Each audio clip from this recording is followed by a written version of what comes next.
Les clés semblaient froides et lourdes dans le creux de ma main alors que je me tenais, pétrifiée, dans l'entrée de ma nouvelle maison. Chez moi. L'expression sonnait encore étrange dans mon esprit, comme des mots que j'empruntais à quelqu'un d'autre.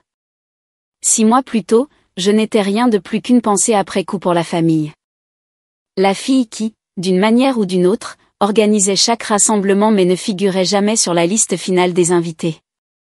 La sœur dont l'anniversaire prenait la poussière sur des calendriers oubliés, tandis que ceux des autres étaient célébrés avec des pyjamas assortis et des moments dignes d'Instagram. Je m'appelle Sloan, et je ne m'attendais pas à ce qu'un post Instagram du matin de Noël me fasse voler en éclats et me libère. Je me souviens encore de la façon dont la lumière bleue de mon téléphone dessinait des ombres dans mon appartement exigu, ce mardi soir de décembre.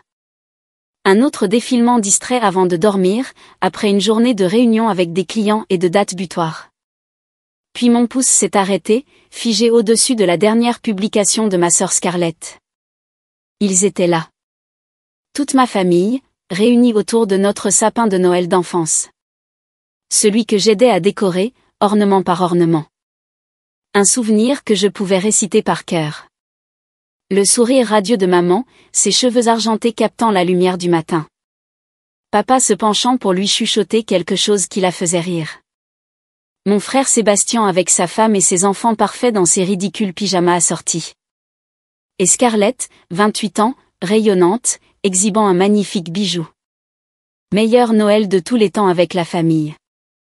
Tellement reconnaissante pour ces gens. La famille.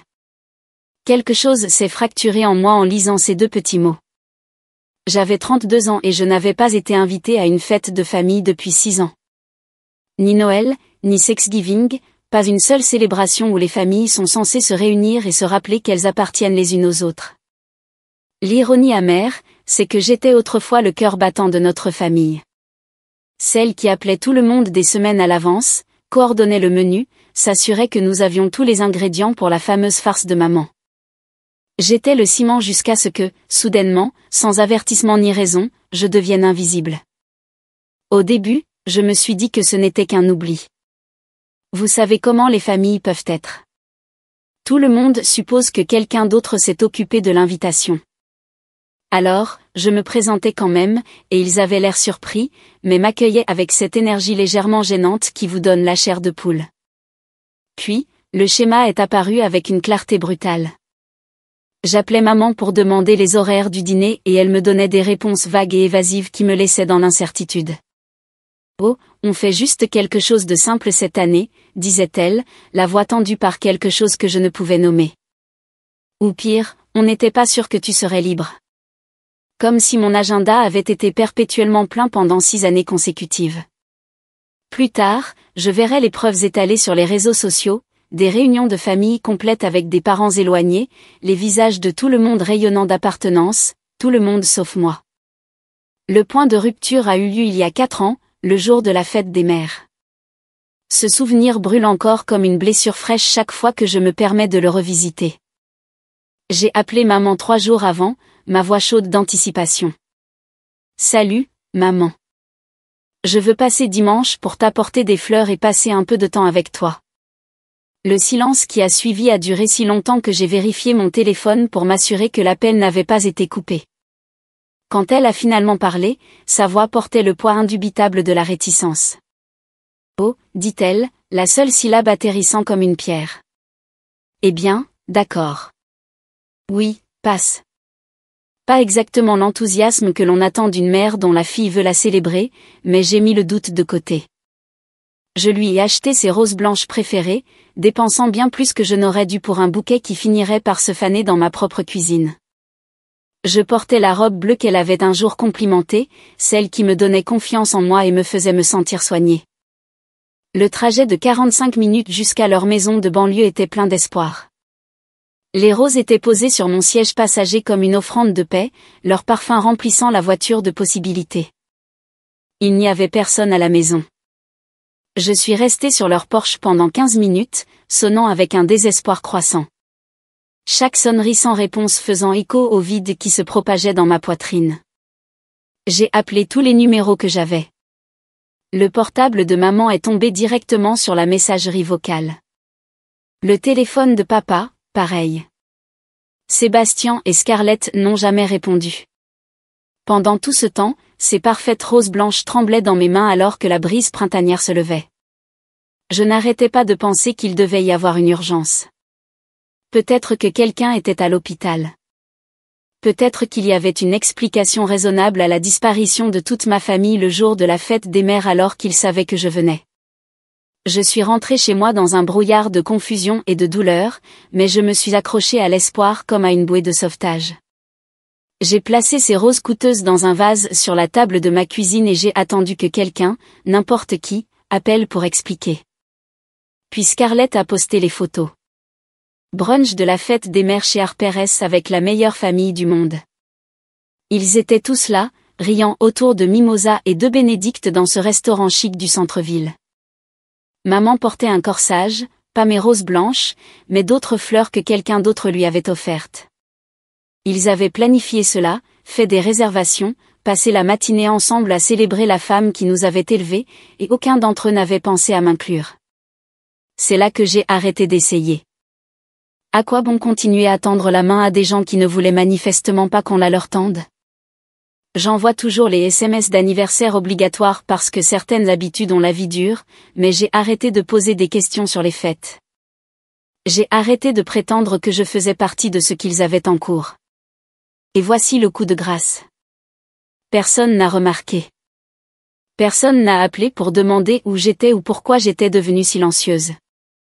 Mon absence était apparemment si banale qu'elle n'a même pas été enregistrée dans leur monde. Sauf pour mon anniversaire. Ils l'ont oublié aussi.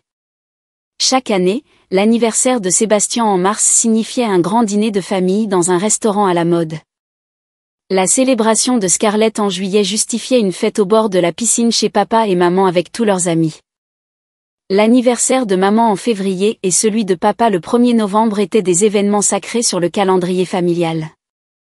Mais le mien en septembre, silence complet. L'année dernière, mon 31e anniversaire est tombé un samedi. Le moment idéal pour une réunion de famille. J'ai attendu toute la journée que quelqu'un se souvienne que j'existais. Vers 20h, je me suis rendue à l'évidence et j'ai commandé un plat à emporter pour une personne. J'ai passé la nuit seule sur mon canapé à regarder Netflix, en essayant de me convaincre que je n'étais pas pathétique de me sentir si oubliée. Vers 22h, mon téléphone a finalement vibré avec un SMS de Scarlett. OMG, désolé. Joyeux anniversaire en retard. Le travail a été dingue. Le travail, un samedi soir, bien sûr. Alors, j'étais là, à fixer le poste de Noël parfait de Scarlett, et quelque chose en moi a finalement cédé. Pas de colère, mais de la clarté. Comme si, soudain, je pouvais voir l'image entière au lieu d'essayer désespérément de comprendre ce que j'avais fait de mal. Je n'avais plus besoin de ça. Je n'avais plus besoin de continuer à espérer qu'il se souviendrait que j'existais.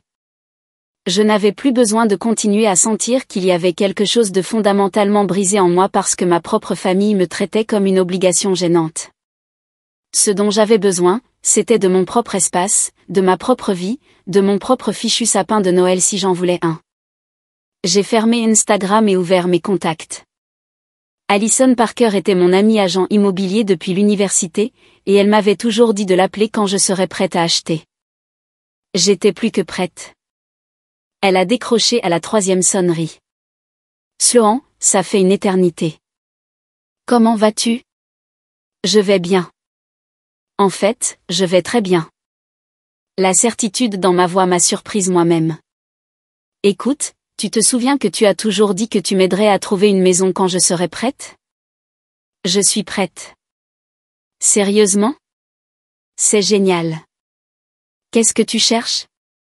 Je me suis adossée à mon canapé et j'ai souri sincèrement pour la première fois de la soirée.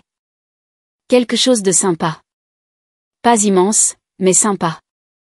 Bon quartier. Prête à emménager si possible. Nous avons parlé chiffres pendant quelques minutes.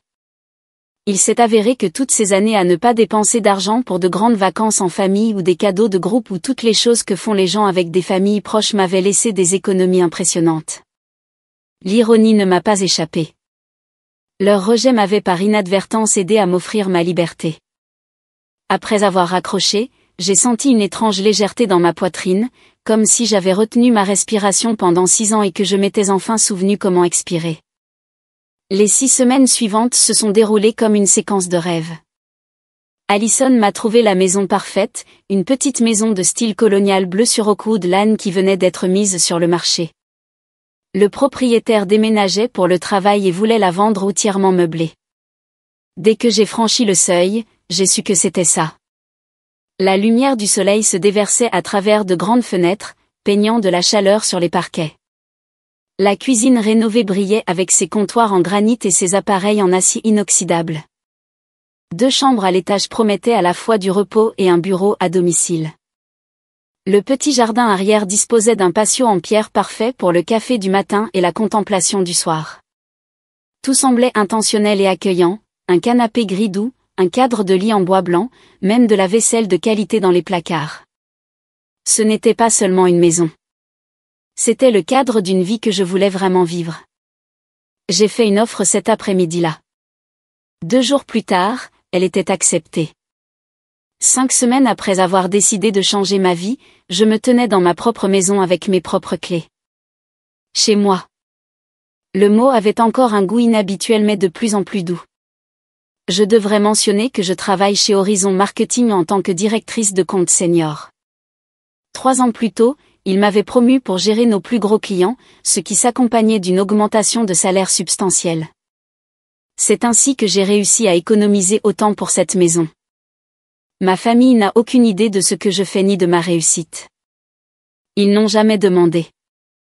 2 semaines après avoir emménagé, j'ai décidé d'organiser une pendaison de crémaillère. J'ai fait une liste de toutes les personnes qui comptaient vraiment pour moi. Des amis de l'université, des collègues de travail, des voisins avec qui j'avais déjà commencé à tisser des liens. J'ai inclus des membres de la famille élargie comme ma cousine Cassandra et ma tante Bridget. Des gens qui m'avaient toujours traité comme si j'avais ma place. De vraies personnes qui me voyaient, pas des gens qui me traitaient comme une obligation qu'ils préféraient oublier. La seule chose que je n'ai pas faite, c'est d'inviter ma famille immédiate. Maman, papa, Sébastien, Scarlett. Aucun d'eux n'a reçu d'appel ou de SMS. Pour la première fois de ma vie d'adulte, j'organisais un rassemblement où ils n'étaient pas automatiquement inclus. Le samedi est arrivé et ma petite maison s'est remplie de conversations et de rires. Les sons rebondissaient sur mes murs dans la plus belle symphonie d'appartenance. Oncle Raymond a apporté sa fameuse salade de pommes de terre. Ma collègue Évangeline est arrivée avec du champagne. Ma voisine Suzanne m'a invité à rejoindre son club de lecture. Vers 16 heures, tante Bridget m'a prise à part, les yeux curieux mais bienveillants. « Chérie, c'est une belle fête, dit-elle, regardant tous les visages chaleureux et heureux. Mais où sont ta mère et ton père? Où sont Sébastien et Scarlett? Je les regardai droit dans les yeux, sans aucune honte pour obscurcir ma réponse. Je ne les ai pas invités. Ses sourcils se sont légèrement levés. Oh, il s'est passé quelque chose? Oui. Depuis 6 ans, ils ne m'ont invité à aucune fête de famille, alors j'ai décidé de ne pas les inviter non plus. L'expression de tante Bridget s'est complètement transformée. Sa bouche s'est littéralement ouverte, ses yeux s'écarquillant de choc. Sloan, tu es sérieuse? Je n'avais aucune idée qu'il ne t'incluait pas. Il ne le faisait pas. C'est comme ça. Je savais que tante Bridget était le connecteur de la famille, celle qui faisait circuler les affaires de tout le monde par les bons canaux. D'ici demain, la moitié de ma famille élargie saurait exactement pourquoi je n'avais pas invité mes parents et mes frères et sœurs. Et honnêtement, cela ressemblait à une forme de justice. La fête a continué jusqu'à 20 heures. Quand le dernier invité est parti, je me suis assise sur mon canapé dans ma maison silencieuse, me sentant plus en paix que je ne l'avais été depuis des années. 3 jours plus tard, mon téléphone a explosé de notifications. Le nom de maman, de papa, de Sébastien, de Scarlett. Chaque appel est resté sans réponse, chaque message vocal non écouté. Puis sont venus les SMS. Maman, comment oses-tu nous embarrasser comme ça devant tout le monde? Sébastien, bordel, Qu'est-ce qui ne va pas chez toi? Maintenant, tous nos parents pensent qu'on ne t'aime pas. Scarlett, tout le monde nous demande pourquoi on te traite différemment. C'est tellement humiliant. J'ai éclaté de rire en lisant ces messages. Ils n'étaient pas contrariés de m'avoir blessé. Ils étaient contrariés d'avoir été démasqués. Je n'ai daigné répondre à aucun d'entre eux. Quelques jours de plus se sont écoulés dans un silence béni. Puis, samedi matin, alors que je savourais un café sur mon patio en regardant mon quartier s'animer, un coup agressif a secoué ma porte d'entrée. À travers le Judas, mon estomac s'est noué. Ils étaient tous les 4 sur mon seuil, comme une escouade d'intervention. Maman, papa, Sébastien et Scarlett, les visages tendus d'indignation. J'ai ouvert la porte lentement. De quoi avez-vous besoin? Maman n'a même pas répondu. Elle m'a bousculé pour entrer dans ma maison comme si elle en était la propriétaire. Les autres ont suivi son exemple sans y être invités. Qu'est-ce que vous croyez faire? Ai-je demandé, mais ils se répandaient déjà dans ma maison comme des inspecteurs à la recherche de violations du code. Sébastien a passé sa main sur mon comptoir de cuisine en une évaluation silencieuse. Scarlett a erré dans mon salon, faisant l'inventaire de mes meubles, de mes décorations, de ma vie. Bel endroit, a dit Scarlett, mais son ton a clairement indiqué que ce n'était pas un compliment. Pendant ce temps, maman a lancé son attaque. Comment as-tu pu nous déshonorer comme ça, Sloan? As-tu la moindre idée de ce que tu as fait? Bridget n'arrête pas de m'appeler. Tous nos parents nous demandent pourquoi nous traitons nos enfants différemment. Ils demandent pourquoi nous avons fait de toi une paria. Papa a hoché vigoureusement la tête à côté d'elle. Tu dois rappeler tout le monde et leur dire que tu plaisantais. Dis-leur que nous sommes une famille unie et que tu étais juste en train de faire du drame. J'ai fixé ces 4 personnes qui partageaient mon sang, mais apparemment rien d'autre. Pourquoi ne m'avez-vous pas invité aux fêtes de famille depuis 6 ans? La pièce est tombée dans un silence suffocant. La bouche de maman s'est ouverte et s'est refermée sans un son, comme un poisson se retrouvant soudain sur la terre ferme. Papa a développé un intérêt intense pour mon parquet. Eh bien, a commencé maman, puis s'est dissoute en marmonnements incohérents. Vous ne me souhaitez même pas mon anniversaire, ai-je ajouté, ma voix stable malgré le tremblement de mes mains. Mes 2 parents sont devenus cramoisis, la preuve visible de la culpabilité peignant leur visage. Sébastien et Scarlett sont revenus de leur visite non autorisée de la maison. Scarlett s'est laissée tomber sur mon canapé comme si elle y avait sa place, son arrogance rayonnant de sa posture. Alors, comment tu t'es payé cet endroit? A-t-elle demandé, les yeux se plissant. C'est vraiment sympa. Ça a dû coûter une fortune. Si tu t'intéressais à ma vie, tu saurais que j'occupe un poste de direction dans mon entreprise depuis 3 ans. Je gagne bien ma vie. Maman est revenue dans la conversation. La déviation était sa stratégie préférée. Eh bien, tu ne nous as jamais parlé de ta promotion. Comment sommes-nous censés le savoir si tu ne nous le dis pas? Je l'ai regardé droit dans les yeux, chose que j'avais évitée pendant trop longtemps. Quel est le nom de l'entreprise pour laquelle je travaille? Silence. Silence de mort. Ils ont échangé des regards comme des étudiants pris au dépourvu pour un examen, chacun espérant que quelqu'un d'autre avait fait la lecture. Les yeux de maman se sont tournés vers papa. Papa a regardé Sébastien. Sébastien a regardé Scarlett. Scarlett a soudain trouvé sa manucure fascinante. Aucun d'entre eux ne savait où je travaillais. Aucun d'entre eux n'avait jamais demandé. Je me suis levée et j'ai marché jusqu'à la porte d'entrée, l'ouvrant en grand. Il est temps pour vous de partir. La mâchoire de maman est tombée de choc authentique. Tu ne vas même pas nous offrir le thé? J'ai déjà fait plus pour vous que vous n'en avez jamais fait pour moi, ai-je répondu, ma voix calme mais ferme. Au moins, je vous laisse partir avec dignité au lieu de vous abandonner sur un porche avec des fleurs comme vous l'avez fait pour moi le jour de la fête des mères.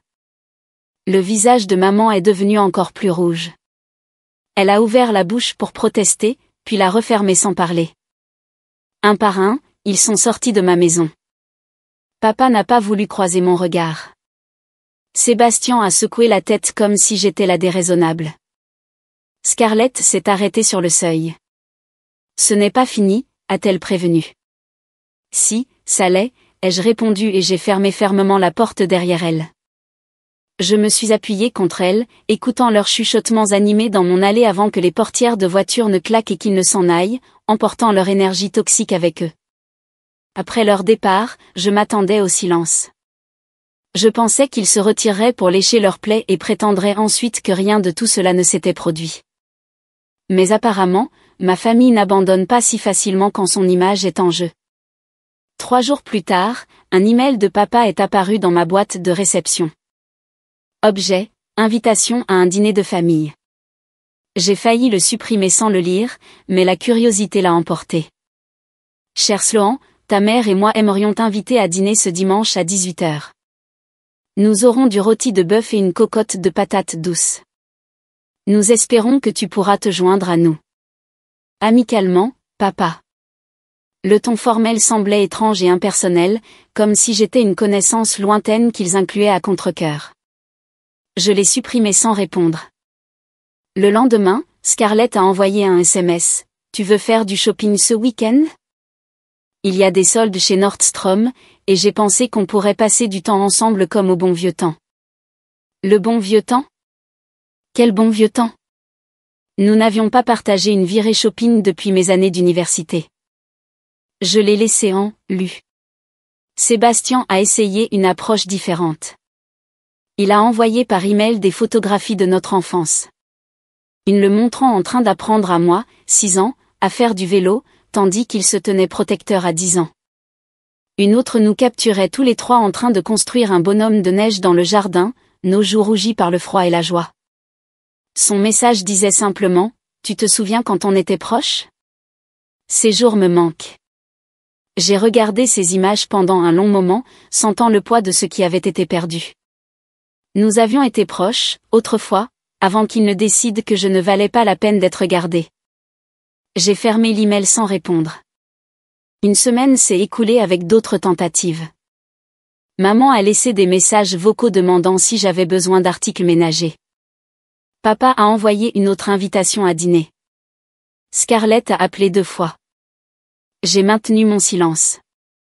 Je pensais qu'il commençait enfin à comprendre le message quand maman est de nouveau apparue à ma porte. Cette fois, elle est venue seule, semblant diminuer d'une certaine manière. Moins de colère vertueuse, plus de supplications désespérées. Sloan, s'il te plaît. Pouvons-nous parler? Je veux m'excuser pour tout. Je sais que nous n'avons pas été bons avec toi, et je veux arranger les choses. Elle m'a regardé avec des yeux tristes et implorants qui ont failli briser ma résolution. Un instant, j'ai presque senti la sympathie s'agiter en moi. C'est mon anniversaire dans 2 semaines, a-t-elle poursuivi, la voix s'adoucissant. Je prévois de le fêter à la maison avec juste la famille, juste nous. Pas de grande fête, pas de parents éloignés. Je veux que tu sois là, chérie. C'est important pour moi, juste la famille. Les mots ont atterri étrangement, car apparemment, juste la famille, avait exclu Sloan pendant des années. S'il te plaît, a-t-elle insisté, une émotion sincère perçant. Je veux reconstruire notre relation. C'est ma chance de te montrer que tu comptes pour nous. Elle avait l'air si sincère, si pleine d'espoir, et malgré tout, elle était toujours ma mère, la femme qui m'avait appris à tresser mes cheveux et m'avait aidé à surmonter mon premier chagrin d'amour. D'accord, m'entendis-je accepter. Je viendrai. Le visage de maman s'est transformé de joie. Elle s'est avancée pour m'embrasser, et je l'ai permis. Elle sentait le même parfum qu'elle avait porté tout au long de mon enfance, et pendant un bref instant, j'ai eu à nouveau 8 ans, en sécurité dans ses bras. Merci, ma chérie. Cela signifie tout pour moi. Après son départ, un espoir prudent a fleuri dans ma poitrine. Peut-être avait-il enfin réalisé ce qu'il faisait. Peut-être que le fait de m'avoir presque complètement perdu les avait forcés à reconnaître qu'ils m'avaient tenue pour acquise. Peut-être que nous pourrions vraiment guérir cette chose brisée entre nous. J'ai passé la semaine suivante à chercher le cadeau parfait. J'ai finalement trouvé une magnifique écharpe en soie dans une boutique du centre-ville. Bleu marine avec de délicates étoiles argentées éparpillées dessus. Elle coûtait plus que ce que je dépensais habituellement, mais elle semblait juste. Une offrande de paix. 3 jours avant l'anniversaire de maman, je terminais une présentation client au travail quand mon téléphone a sonné. Le nom de tante Bridget est apparu à l'écran. Salut, tante Bridget. Quoi de neuf? Oh, ma chérie. Je suis si excitée. Je viens de parler à ta mère et elle m'a annoncé la bonne nouvelle. Quelle bonne nouvelle? Que vous vous êtes réconciliés. Elle a dit que tu venais à sa fête d'anniversaire. Je suis si contente que vous ayez arrangé les choses avec ta famille. Mon estomac a chuté. Fête. Je pensais que c'était juste un dîner de famille. Oh non. Elle a invité tout le monde. Tous les oncles et tantes, tous les cousins. Elle a dit qu'elle voulait prouver à tout le monde que vous êtes à nouveau une grande famille heureuse. Elle a appelé des parents toute la semaine, leur disant à quel point elle est excitée que sa fille rentre à la maison. J'ai mis fin à l'appel sans dire au revoir. Je suis restée assise dans ma voiture garée pendant 20 minutes, tremblant de colère et de trahison. Il n'avait pas changé du tout. Il ne voulait pas reconstruire notre relation. Il voulait m'utiliser comme un accessoire dans leur performance de la perfection familiale. Il voulait me parader devant les parents pour que tout le monde arrête de poser des questions inconfortables sur la raison pour laquelle il m'avait exclu. Cette réunion n'avait jamais eu pour but de m'aimer ou de ressentir mon absence. Il s'agissait de protéger leur réputation. Je suis allée au centre commercial et j'ai rendu le cadeau de maman. La vendeuse a demandé si quelque chose n'allait pas avec l'écharpe. Non, dis-je doucement. Elle est parfaite. C'est juste qu'elle est destinée à la mauvaise personne. Je n'ai pas appelé maman pour annuler. Je ne lui ai pas envoyé de SMS, de mail ou de pigeon voyageur. Si elle voulait m'utiliser pour son petit spectacle, elle n'avait qu'à se demander où sa vedette avait bien pu disparaître. Le dimanche est arrivé, l'anniversaire de maman. J'ai éteint mon téléphone à 17h et je me suis préparé un bon dîner. Poulet grillé, légumes rôtis, un verre de vin. J'ai mangé sur mon patio et j'ai regardé le coucher de soleil peindre mon petit sanctuaire dans des tons de rose doré. À 18h30, la curiosité l'a emporté. J'ai rallumé mon téléphone pour trouver 15 appels manqués, 7 messages vocaux et des dizaines de SMS. Le premier message vocal capturait la confusion de maman à 18h05. Chérie, où es-tu? Tout le monde est là à t'attendre. À 18h15, l'impatience s'était installée. Sloan, s'il te plaît, rappelle-moi. Les gens demandent où tu es. À 18h45, papa avait pris le relais. Ta mère est très contrariée. Tu dois venir tout de suite. Sébastien a texté à 19h. Bordel? Ramène ton cul ici. Maman pleure. Scarlett à 19h15. Tout le monde nous dévisage. C'est tellement embarrassant. Viens, c'est tout. À 19h30, mon téléphone a de nouveau sonné. Tante Bridget. J'ai répondu cette fois. Salut, Bridget. Sloan, où es-tu? Je suis à la fête de ta mère et tout le monde se demande où tu es. Ta mère n'arrête pas de vérifier son téléphone et de regarder la porte. Mets le téléphone en haut-parleur pour que tout le monde puisse m'entendre. Un bruissement a suivi. Puis la voix de Bridget a semblé lointaine. D'accord, tu es en haut-parleur. Tout le monde écoute. J'ai pris une profonde inspiration. Salut tout le monde.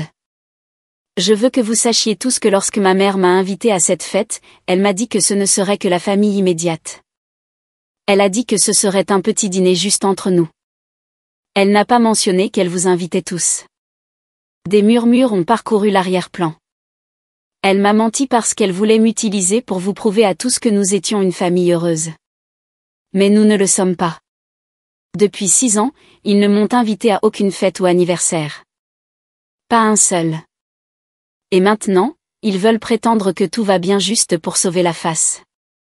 Les murmures se sont faits plus forts, plus distincts. Je ne viendrai pas ce soir et je ne vais plus faire semblant. Ils ont fait leur choix il y a longtemps, et maintenant je fais le mien. Au revoir. J'ai mis fin à l'appel alors que mon téléphone explosait d'appels entrants. Je l'ai mis en silencieux, me suis versé un autre verre de vin et suis retourné sur mon patio. Cette nuit-là, j'ai mieux dormi que je ne l'avais fait depuis des mois. Quand je me suis réveillé le lundi matin, j'ai ressenti une incroyable légèreté, comme si j'avais enfin déposé un fardeau que je portais depuis des années. Vers midi, un léger coup a retenti à ma porte. Par la fenêtre, j'ai aperçu tante Bridget sur mon porche avec un plat à gratin. « Je t'ai apporté le déjeuner », dit-elle. Quand j'ai ouvert la porte, et je voulais te raconter ce qui s'est passé après que tu aies raccroché hier soir. Je l'ai invitée à entrer, et nous nous sommes installés à la table de ma cuisine. Elle a posé le plat et m'a regardé avec une intensité sérieuse. « Chérie, après ton annonce, on aurait pu entendre une mouche voler. Tout le monde a juste fixé tes parents comme s'ils avaient une deuxième tête. » Puis les gens ont commencé à poser des questions. Quel genre de questions? Oncle Raymond a demandé à ton père, sans détour, pourquoi il ne t'avait pas invité à Noël. Cousine Valérie a voulu savoir pourquoi tu n'étais pas à Thanksgiving. Ta mère a essayé d'expliquer, mais elle ne faisait que s'enfoncer davantage. Bridget a secoué la tête, la désapprobation évidente. Elle a prétendu que tu étais toujours occupé par le travail. Puis Sébastien est intervenu en disant que tu ne leur avais jamais parlé de ta promotion. Alors Valérie a demandé, pour quelle entreprise tu travailles? Et aucun d'eux n'a pu répondre. Je pouvais visualiser la scène parfaitement, ma famille se démenant pour se justifier pendant que nos parents se rendaient compte à quel point ils en savaient peu sur moi. Que s'est-il passé ensuite? Les gens ont commencé à partir. Oncle Raymond a remballé sa salade de pommes de terre et a dit qu'il était déçu par tes parents. Valérie a serré ta mère dans ses bras pour lui dire au revoir, mais c'était froid. À 20h, il ne restait plus que ta famille immédiate, assise là avec un gâteau d'anniversaire. Personne ne voulait en manger. Bridget a tendu la main sur la table et a serré la mienne chaleureusement. Ta mère a pleuré. Elle n'arrêtait pas de dire que tout le monde avait mal compris, qu'elle aimait tous ses enfants de la même manière. Mais chérie, les actions parlent plus que les mots. Je ne me sens pas désolée pour elle, dis-je honnêtement. Tu ne devrais pas. Ce qu'ils t'ont fait était mal. Et hier soir a prouvé qu'ils ne comprennent toujours pas. Ils n'essayaient pas d'arranger les choses avec toi. Ils essayaient d'arranger leur image. Au cours des semaines suivantes, ma famille a tout essayé. Ils ont appelé depuis des numéros inconnus, pensant que je ne reconnaîtrais pas leur voix. Ils ont envoyé des emails que j'ai supprimés sans les lire. Ils ont laissé des messages vocaux que j'ai effacés. Sébastien a même essayé de m'envoyer un message sur LinkedIn, ce qui était presque comique. Le réseautage professionnel comme thérapie familiale. 3 semaines après le désastre de l'anniversaire de maman, je faisais mes courses quand j'ai rencontré Madame Pembroke, ma voisine d'enfance qui connaissait ma famille depuis des décennies. Sloan, comment vas-tu, ma chère? J'ai entendu dire que tu avais acheté une maison. C'est formidable. Je vais très bien, Madame Pembroke. Vraiment bien. C'est merveilleux. Tu sais, j'ai vu ta mère à la banque la semaine dernière et elle avait l'air si triste. Elle a dit que vous aviez eu une sorte de malentendu. J'ai souri poliment. Ce n'était pas un malentendu. C'était 6 ans où ils ne m'ont pas incluse dans leur vie et moi qui ai finalement décidé que ça m'allait. Les yeux de Madame Pembroke se sont écarquillés. Oh, mon Dieu, je n'en avais aucune idée. La plupart des gens ne le savaient pas. Mais je suis beaucoup plus heureuse maintenant. Et je le pensais. Je suis vraiment plus heureuse. Ma maison est un vrai foyer. Pas seulement une collection de pièces, mais un sanctuaire que j'ai créé. Ma carrière continue de s'épanouir. J'ai récemment décroché un autre client majeur. Je sors avec Owen de mon club de lecture, et il est attentionné d'une manière que ma famille ne l'a jamais été. Ma vie déborde de gens qui choisissent activement d'y être présents, pas de gens qui me traitent comme une obligation gênante. Le week-end dernier, j'ai invité Alison et son mari à dîner. Nous avons fait griller des hamburgers sur mon patio et joué à des jeux de société jusqu'à minuit, riant sous les guirlandes lumineuses.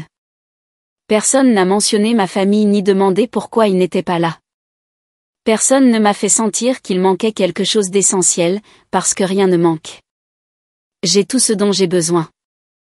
Hier, c'était mon 33e anniversaire. J'ai pris un jour de congé et je me suis offert une journée au spa. Quand je suis rentrée à la maison, mon téléphone débordait de messages d'amis me souhaitant un joyeux anniversaire. Évangeline a envoyé un magnifique arrangement de Lys. Ma cousine Cassandra a appelé pour chanter une version légèrement fausse mais sincère de « Joyeux anniversaire ». Owen m'a surprise avec un gâteau et nous l'avons mangé en regardant un film délicieusement mauvais. Ma famille immédiate ? Silence complet, comme chaque année. Mais cette fois, je n'ai pas passé la journée à vérifier mon téléphone ou à sentir la piqûre de la déception. J'ai célébré avec des gens qui démontrent leur amour par une présence constante, et c'était parfait. J'avais l'habitude de croire que quelque chose n'allait pas fondamentalement chez moi. Je pensais que j'avais dû commettre un péché impardonnable pour que ma propre famille me repousse. J'ai passé des années à essayer de décoder ce que j'avais fait de mal, comment je pouvais y remédier, comment je pouvais regagner ma place dans le cercle intime. Maintenant, je comprends que le problème n'a jamais été moi. Le problème, c'est qu'ils ont décidé il y a longtemps que je ne valais pas l'effort. Et j'ai passé trop d'années à accepter ce jugement comme une vérité. Mais je ne l'accepte plus.